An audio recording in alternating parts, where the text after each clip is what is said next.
আসসালামু আলাইকুম এভরিওয়ান। আজকে আমি আপনাদের সবার সাথে একটা গুরুত্বপূর্ণ বিষয় নিয়ে কথা বলবো। আমার মনে হয় আমি যে শুধু এই প্রবলেমটায় পড়ি এমনটা না। আমার মনে হয় যে প্রত্যেকটা হোম বেকারই এই প্রবলেমটায় পড়ে। আমাদের একটা নির্দিষ্ট পিকআপ পয়েন্ট থাকে যেখানে আমরা আমাদের কাস্টমারদেরকে সবার শুরুতেই বলে দেই যে আমাদের পিকআপ পয়েন্ট এটা, আপনারা এখান থেকে এসে কেক পিক করতে হবে। আর হোম ডেলিভারি হলে সেটা আলাদা ব্যাপার। আমি সবসময় হোম ডেলিভারি দেই না, এটা আমার অধিকাংশ কাস্টমারই জানে যে আমি সবসময় হোম ডেলিভারি দেই না। কিছু কিছু সময় দেই, আবার অনেক সময় দিতে পারি না। তো আচ্ছা যাই হোক, অনেক কাস্টমার বলে যে আচ্ছা ঠিক আছে আপু, আমি আপনার পিকআপ পয়েন্ট থেকে পিক করব।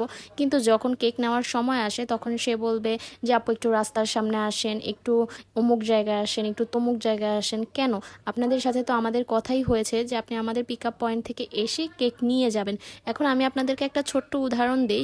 দোকানে যখন আপনারা কেক কিনতে যান, দোকানদার কি আপনাদেরকে রাস্তার মাথায় বা অমুক জায়গায় তমুক জায়গায় কেক দিতে যায়? হ্যাঁ, কিছু কিছু সময় মানুষের বিপদ হতে পারে, ইমার্জেন্সি থাকে, তখন না হয় এই বিষয়গুলো মানা যায় যে উনি হয়তো বা একটু ব্যস্ত আছে বা কোনো বিপদ আছে, যাই একটু সামনে আগে গিয়ে কেকটা দিয়ে আসি। কিন্তু সব সময় এরকম করলে কেউই এই জিনিসটা মেনে নেবে না ভাই। এরকম হলে আমরা আর কখনো আপনাদের থেকে অর্ডার নিব না, কারণ আমাদের অনেক ভালো ভালো কাস্টমার আছে যারা কিনা সবসময় আমাদের পিকআপ পয়েন্ট থেকে এসে নিয়ে যায় আর সব সময় নিজেদের কথা রাখে।